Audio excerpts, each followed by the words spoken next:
Thiruvananthapuram corporation ആർക്കായിരിക്കും? മിക്കവാറും ബിജെപിക്കായിരിക്കും. BJP ഭരണം ഉറപ്പാണ്, അത് യാതൊരു സംശയവുമില്ല. കേരളം സാക്ഷരതയ്ക്ക് മുൻപന്തി നിൽക്കുന്ന നാടാ. അപ്പൊ അവർക്ക് ആർക്കും ഒന്നും പറഞ്ഞു കൊടുക്കണ്ട.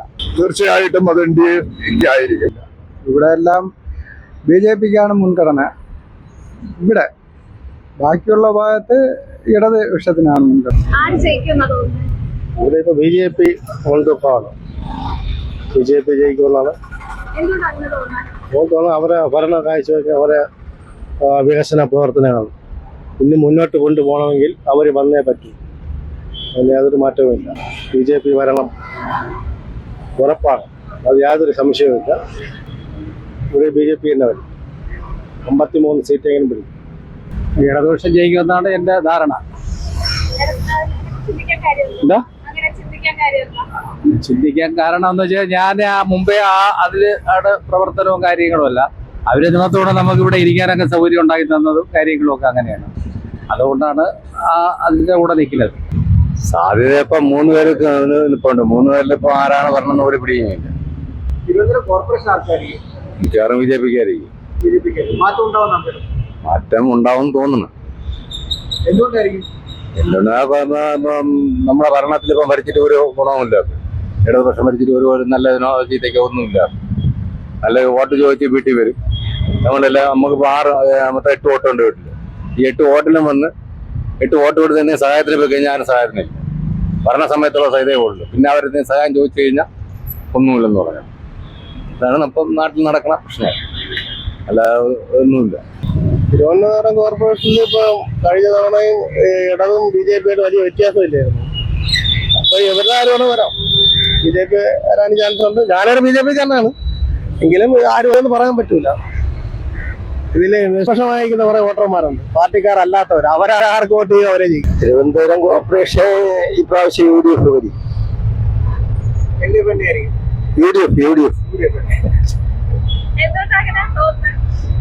ഇപ്പോ എല്ലാ പ്രാവശ്യത്തെ അപേക്ഷിച്ച് സ്ഥാനാർത്ഥികളെ ഏകദേശം ഒരു 20-25 ദിവസത്തിന് മുമ്പ് വന്ന എല്ലാ സ്ഥാനാർത്ഥികളും പ്രഖ്യാപിച്ചു.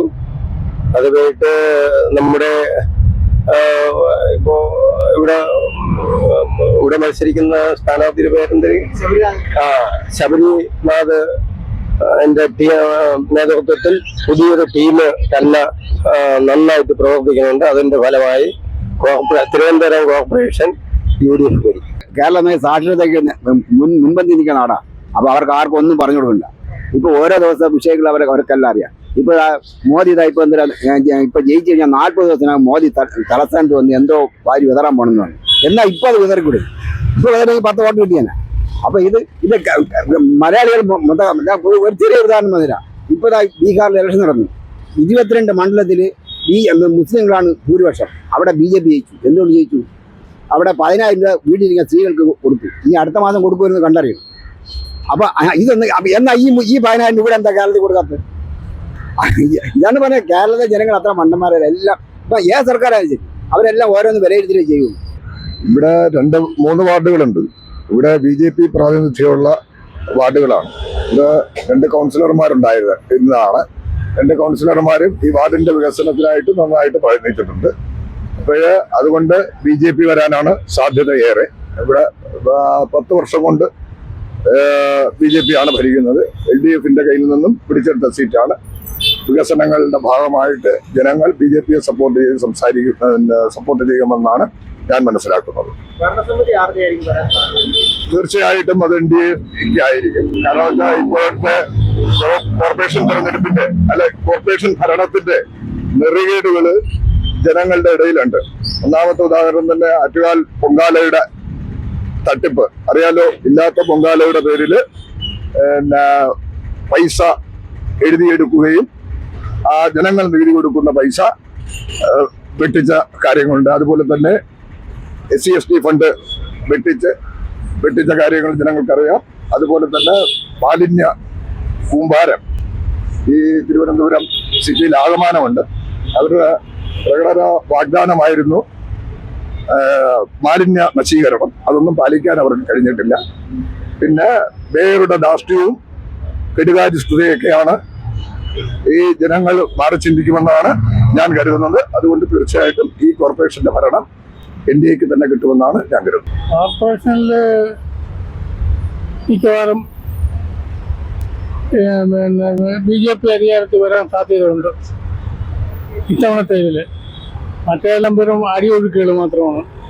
ഇവിടെ ഇപ്പൊ 3 സ്ഥാനാർത്ഥി ഇപ്പൊ ഉണ്ട് ഞങ്ങളിവിടെ. ഒന്ന് മേലാങ്കോട് വാർഡിലാണ്. ഒരു CPM-ന്റെ ആള്, ഒരു BJP-യുടെ, ഒരു കോൺഗ്രസ്. അതിൽ എന്റെ വീട്ടിന്റെ ലൊക്കേഷൻ ഉള്ളത് BJP പാർട്ടിയാണ്. 3 പേരെ അറിയുന്ന പാർട്ടിയാണ്. ഞാൻ സത്യം പറഞ്ഞാൽ ഇപ്പൊ ഞാൻ മനസ്സിൽ ആലോചിച്ച് വന്നതാണ് ആ കൊടുക്കണമെന്ന്. 3 വേണ്ട പിള്ളേരാണ്. അത് സമയത്ത് അപ്പോൾ കാണും. നമ്മളിപ്പം നമ്മൾ ആരെയും പേരൊന്നും വിളിച്ച് പറഞ്ഞില്ല. എന്താ അത് പറയാൻ നോക്കില്ല. കാര്യം വെച്ചാല് LDF കഴിഞ്ഞ പ്രാവശ്യം കയറി, ഈ പ്രാവശ്യം കിട്ടുമോ ഇല്ലെന്ന് പറയാൻ നോക്കില്ല. അതുകൊണ്ട് അതൊന്നും പറയാൻ നോക്കില്ല. ഏതെങ്കിലും പാർട്ടി എന്തായാലും ആര് കയറിയാലും വലിയ ഭൂരിപക്ഷം കിട്ടൂല. ആര് കയറി ഇവിടെ ജയിക്കുന്ന പാർട്ടി മതിയല്ല. കാര്യം 3 അറിയപ്പെടുന്ന ആൾക്കാരാണ്.